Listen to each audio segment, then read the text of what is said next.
I've noticed that with the Europeans, when the European immigrants come over, they go out of their way to explore outdoor activities in New Zealand. Let's be honest, that's the only interesting thing to explore for them they Chinese people aren't, and a lot of Asian people aren't quite up to scratch with that. They don't, they find that at first that the outdoor activities don't appeal to them. Sometimes I introduce them to these activities and they find themselves liking it over time. That's been my experience anyways. I agree. I think it really depends on people themselves. I was a person who really want to explore the outdoor activities. I didn't really do much when I was in China, but when I came here, I know local people like it. And as it's one of beauty here as well. I want to explore. And I do agree, not all the Chinese, for example, Chinese students or Chinese new immigrants, they want to do that. They turn to be indoor person, But I think there are some people really interested, and they just, because it's something new for them. So when you learn something new, it's like, okay, maybe I don't do that. I just do what I get used to do. You just need some, if I know my friend is in that tramping club, I can go with him one day. So it's all about, connection, and that he or she will feel comfortable to step forward. Are you much of a hiker yourself? Honestly, I was first year when I was here. I have quite a lot of free time. Every term break, term break, I went one place to hike. So I went quite a lot of places in New Zealand. But when I started to do my PhD, was quite stressed.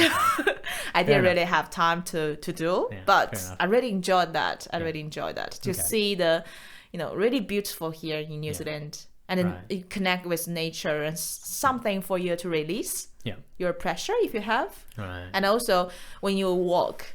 And I really enjoyed talking to my friends who was walking with me. It's really quality time, talk. You can have really good talk on the way. Because what was really interesting was once I convinced my friend to go do the Roy's Peak walk at Wanaka. Have you seen that? Have you been there? Roy's Peak. I think I know that. It's I wanted to go, but last time I wanted to go, it was locked because it's lambing season. Yes, I think, yes, last year.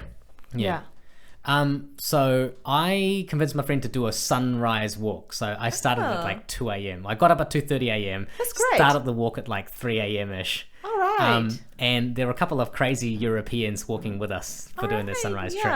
How was that? It was really cool. Like, I can show you the videos that I took. I took my drone up there, yes, please. And I got some like really cool drone shots of the sunrise as I was walking up. Nice. Yeah. So how long it took you? I think So it started at 3. I started at 3 a.m. I think it was like a 2-hour plus walk, and it was all uphill. Oh, yeah, I have heard about it. I was sweating like mad for the first for like the 90% of the walk. I was sweating really, really badly. And then the last like few hundred meters, I think it was like last 100 meters elevation, the temperature just plummets. And I went from like basically wearing a t-shirt to putting my big jacket back on because it was so cold in the last 100 meters of elevation. Because it's just too high? Yeah, I think that's it. I'm not too sure. But it's really funny how there's you cross an elevation and it just changes completely. But what was really interesting is that when I was coming down, and by the time I was almost down, it was like 10 a.m.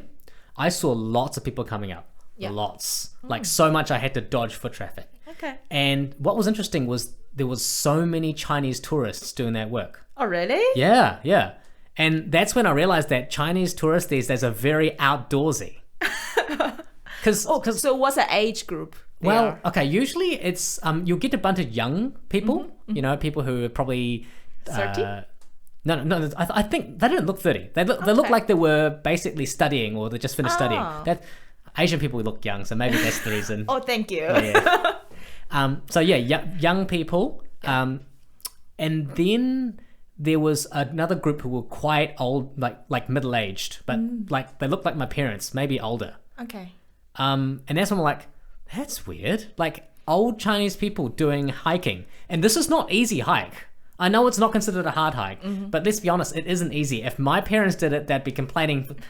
First 10 minutes, they'd complain immediately. So the fact that these Chinese people have, are interested quite professional? In doing... they have quite professional outfit with hiking? No. One of the reasons I can tell, like, I find that I can usually tell whether they're from mainland China or they're from Taiwan is due to the way they dress in a hike. Oh, really? Because basically in Taiwan, they're probably looking at all these Instagram pictures. And they always, like, I just noticed that the young girl influencers who from Taiwan, they're always in yoga pants because that's what the influencers are wearing. But the girls from the mainland, they're probably from like a northern provinces, which are quite cold. And I think during that time, there's this like, it's like a puffer jacket, but it's like a very long puffer jacket. Yeah, I have that. Yeah. That was in fashion. So they were wearing that. And that's why I'm like, they're definitely not from Taiwan. They're definitely from mainland. Yeah. That's how I can tell. Clever. I think, I agree. Yeah. That must be one of the clues. Yeah. But it was interesting to see, like, my parents, my dad's been here for 30 years now. So that's a long time. Yeah. And they would have slowly adapted to these New Zealand hobbies, but they really haven't. Whereas these people in China are now actively engaging in these outdoor activities. Probably because they read it on a magazine somewhere. I don't know. I think because, if they are travelers, if they're not tourists, because before they come to New Zealand, how New Zealand markets themselves. New Zealand is pure nature, this place. And the people are prepared. They are prepared to be outdoor person, outdoor people when they come here. And they maybe bring all the stuff from China to get ready to go for hike. I think that's one of the reasons. And because New Zealand, they know it's about nature. It's not about shopping, for example. It's not about, big cities. It's about nature. So they are ready for that. I think that's one of the reasons. Yeah. I hope you enjoyed this clip from episode 3 of the Future Dragons podcast. If you want to see the full episode, remember to like and subscribe so you'll be notified when I upload the full episode. If you only enjoy listening to podcasts, the full episodes are also available on Spotify and Apple Podcasts. Link in description below. Future Dragons is a young professional social group for Chinese in New Zealand, running in Auckland, Wellington and Christchurch. If you're in any of those cities and are interested in meeting up, check out our Facebook pages for events.